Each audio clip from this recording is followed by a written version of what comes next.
Hello, नमस्कार दोस्तों। तो मेरे प्यारे साथियों, मैं आप सभी लोगों का अपने चैनल विपिन एक्सप्रेस न्यूज़ पर एक बार फिर से स्वागत करता हूं। तो साथियों, आइए बात करते हैं आज से जुड़े कुछ खबरों की। यूपी बोर्ड जारी करेगा परीक्षा केंद्रों की अंतिम सूची। जैसा कि आप जानते हैं, यूपी बोर्ड ने कुछ ही दिनों पहले परीक्षा तिथि घोषित की थी। जो 10वीं और 12वीं की परीक्षा है वो 24 अप्रैल से होनी है। आज उसके केंद्रों की अंतिम सूची भी जारी कर दी गई है। यूपी बोर्ड 10वीं या 12वीं की परीक्षा की तैयारियों को अंतिम रूप देने में जुटा है। इसके तहत सोमवार को परीक्षा केंद्रों की अंतिम सूची जारी की जाएगी।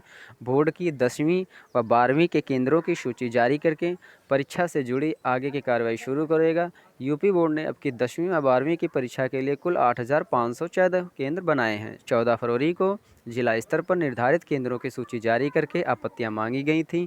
आपत्तियां 18 फरवरी तक ली गईं। प्रदेश के विभिन्न जिलों में 300 से अधिक आपत्तियां यूपी बोर्ड को भेजी गई हैं। इसमें परीक्षा केंद्र को काफ़ी दूर बनाने, संसाधन का अभाव सहित कई दिक्कतें बताई गई हैं। बोर्ड प्रशासन ने उसका निस्तारण करवा लिया है। कार्रवाई पूरी होने पर केंद्रों की अंतिम सूची जारी की जाएगी। इसके बाद केंद्रों में किसी प्रकार का कोई बदलाव नहीं होगा। तो दोस्तों, आइए बात करते हैं अगली खबर की, जो कि प्रोफेसर की भर्तियों से संबंधित है। जैसा कि आप जानते हैं, प्रदेश में राष्ट्रीय उच्चतर शिक्षा अभियान के तहत 61 नए राजकीय महाविद्यालय जो बनाए गए थे, उनमें 122 पदों पर भर्ती की जानी है। जैसा कि आप जानते हैं, अब तक जो भर्ती होती थी वो सिर्फ चौथी श्रेणी के कर्मचारियों को ही आउटसोर्सिंग पर रखा जाता रहा, लेकिन अब असिस्टेंट प्रोफेसर भी आउटसोर्सिंग के माध्यम से रखे जाएंगे।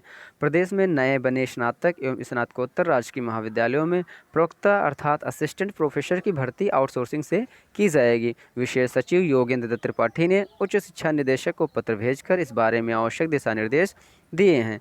राष्ट्रीय उच्चतर शिक्षा अभियान के तहत निर्मित 61 राजकीय महाविद्यालयों में प्रवक्ता के 122 पदों पर भर्ती होनी है।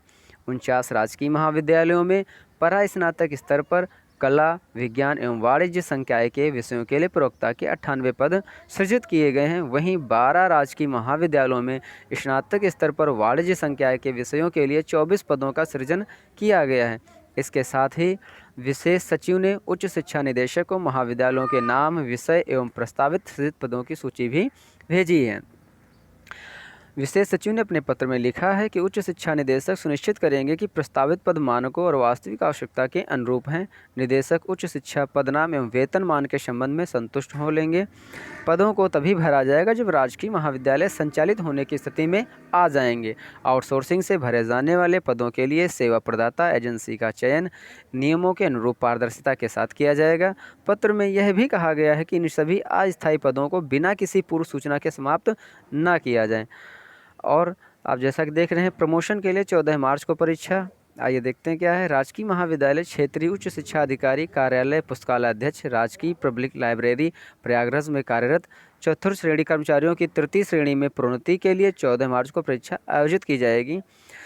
परीक्षा हेमवती नंदन बहुगुणा राजकीय स्नातकोत्तर महाविद्यालय नैनी में सुबह 9 बजे से शुरू होगी। अभ्यर्थियों को सुबह 8 बजे परीक्षा केंद्र में उपस्थिति दर्ज करानी होगी। तृतीय श्रेणी में प्रमोशन के लिए प्रदेश के विभिन्न जिलों से चतुर्थ श्रेणी के 93 कर्मचारियों ने दावेदारी की है। इस बाबत उच्च शिक्षा के सहायक निदेशक डॉक्टर BL शर्मा ने संबंधित क्षेत्रीय उच्च शिक्षा अधिकारियों, प्राचार्यों एवं पुस्तकालयों को पत्र के माध्यम से आवश्यक दिशा निर्देश जारी किए हैं।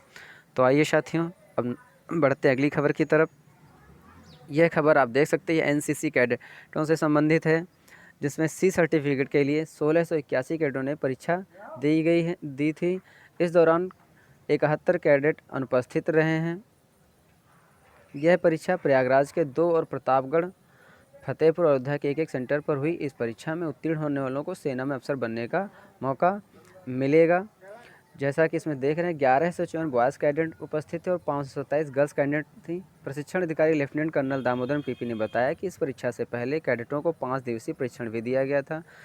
कोविड-19 की गाइडलाइन का पालन करते हुए ही परीक्षा कराई गई। सभी कैडेट्स यूनिफॉर्म के साथ मास्क लगाकर आए। परीक्षा 2 शिफ्ट में सुबह 10 बजे से 1 और दोपहर 2 से 5 बजे तक हुई थी। पहली शिफ्ट में लिखित तो दूसरी शिफ्ट में ड्रिल, शस्त्र चलाने, field craft, battle craft, map reading और संचार की प्रायोगिक परीक्षा कराई गई। इन सभी को सेना में अफसर बनने का मौका मिलेगा। परीक्षा जिन्होंने पास की है SSB में डायरेक्ट इंटरव्यू दे सकते हैं। SSB का इंटरव्यू पास करके सेना में अफसर बन सकते हैं। इसके अलावा सेना यानी किसी भी सरकारी नौकरी में इनको 5% की छूट भी मिलेगी। तो आइए बढ़ते हैं दोस्तों अगली खबर की तरफ। निगम में 2000 नौकरियों की उम्मीद को झटका। आउटसोर्सिंग के कर्मचारियों से ही नगर निगम सीमा में बढ़े 88 नए गांवों में चलाया जाएगा काम। नगर निगम में मृतक आश्रितों की भर्ती को लेकर चल रही सख्ती के बाद अब नई पक्की नौकरियों की उम्मीद धुंधली पड़ गई है। बीते साल निगम की सीमा में 88 नए गांव आने के बाद उम्मीद जताई जा रही थी कि करीब 2000 भर्तियां होंगी। इसे लेकर अन्य शिक्षित युवाओं संग हजारों वे कर्मचारी पक्की नौकरी की आस लगाए थे जो सालों से आउटसोर्सिंग एजेंसी के जरिए निगम में काम कर रहे हैं। हाल ये है कि निगम प्रशासन मृतक आश्रितों को ही भर्ती करने के लिए पूरी तरह से तैयार नहीं है। उसका साफ कहना है कि जो कर्मचारी उन्हें ही वेतन पेंशन नहीं दे पा रहा है, ऐसे में और कर्मचारी कैसे नियुक्त करें। किसी विभाग में नहीं है पूरे कर्मचारी, नगर निगम के किसी विभाग में पूरे कर्मचारी नहीं हैं। नए गाँवों को शामिल ना करें तो भी 10,000 सफाई कर्मी चाहिए, पर 3,000 ही नियमित है। कार्यदायी संस्था से करीब 7,000 कर्मचारी लगाए गए हैं। इसी तरह मार्ग, प्रकाश, कचरा निस्तारण, उद्यान व चालक के 2,000 से अधिक पद खाली हैं। तो मेरे साथियों, यह आज से जुड़ी कुछ खबरें थी जो मैं आपके सामने लाया।